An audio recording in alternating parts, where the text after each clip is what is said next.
भाद्रपद मास की 10वीं तिथि राजस्थान की पावन भूमि, वीरों की धरती आज भी एक ऐसे लोक देवता की गाथा गाती है जिनकी भक्ति में आस्था, चमत्कार और वचन की शक्ति छिपी है।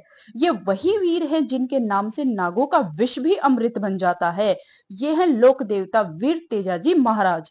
कहते हैं सैकड़ों वर्ष पूर्व नागौर जिले के खड़नाल गांव में भाद्रपद मास की शुक्ल दशमी तिथि को जाट कुल में एक वीर बालक का जन्म हुआ। पिता का नाम था ताहड़ जी और माता का नाम राम कुंवरी।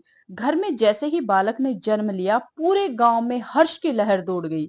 ज्योतिषियों ने बालक की कुंडली देखी और कहा, यह बालक आदित्य होगा, इसका नाम इतिहास में अमर रहेगा। माता पिता ने उसका नाम तेजा रखा। तेजा बचपन से ही साहसी, निडर और धर्म प्रिय थे। बचपन में भी जब गांव के बच्चे खेलते तो तेजा हमेशा न्याय की बात करते। वे कहते, अन्याय सहना सबसे बड़ा पाप है। उनका यही स्वभाव धीरे धीरे पूरे गांव में उनकी वीरता की पहचान बन गया।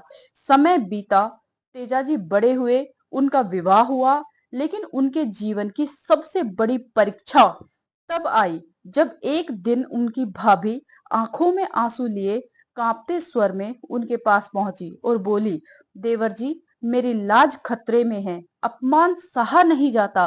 तेजाजी की आंखों में आग भर गई। उन्होंने गंभीर स्वर में कहा, भाभी, जब तक तेजा की सांसें हैं, आपकी ओर कोई बुरी नजर डालने की हिम्मत नहीं करेगा।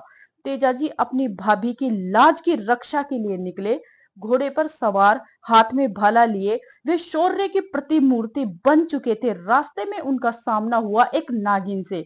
वह क्रोधित होकर फुंकार मारती हुई बोली, तेजा, आज तेरा अंत यही होगा।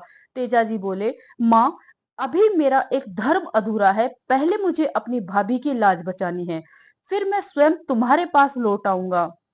तेजा का वचन पत्थर की लकीर है। नागिन तेजा जी की निष्ठा देखकर प्रभावित हुई। उसने तेजा जी को जाने दिया, लेकिन शर्त रखी, याद रखना वीर, मैं प्रतीक्षा करूंगी तुम्हारे लौटकर आने की। तुम्हें लौटकर आना होगा। तेजा जी ने अपनी आंखें झुकाकर कहा। तेजा ने जो वचन दिया वह प्राणों से भी बढ़कर है। तेजाजी आगे बढ़े, भाभी की लाज की रक्षा की, लेकिन युद्ध में वे गंभीर रूप से घायल हो गए। पूरा शरीर लहूलुहान, सांसें टूट रही थी। फिर भी तेजाजी के मन में एक ही विचार था, मुझे अपना वचन निभाना है। घायल अवस्था में भी तेजाजी नागिन के पास लौटे। नागिन ने उन्हें देखकर विस्मय से कहा, वीर, तुम्हारी ये हालत देखकर मैं तुम्हें छोड़ देती हूँ, तुम्हारा जीवन बचा लो।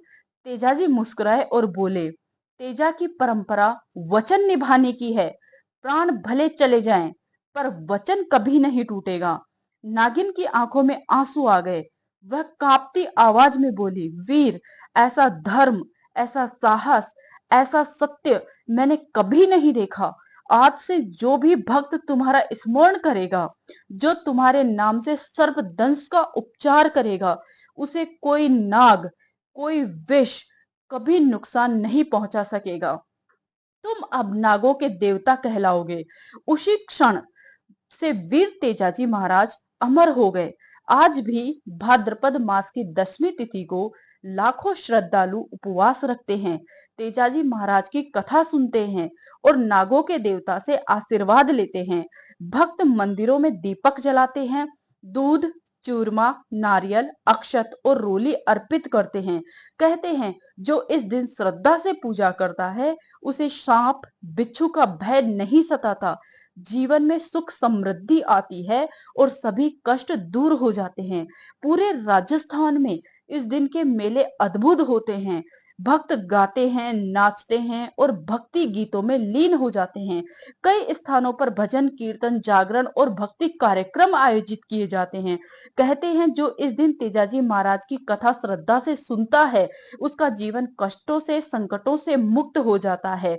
इस तेजा दसवीं, आइए हम सब मिलकर लोक देवता वीर तेजाजी महाराज को नमन करें, उनसे प्रार्थना करें कि हमारे जीवन से भय, रोग, विष और संकट दूर हो और हमारे परिवार में सुख, शांति और समृद्धि बनी रहे। तेजाजी महाराज की जय। नागों के देवता की जय।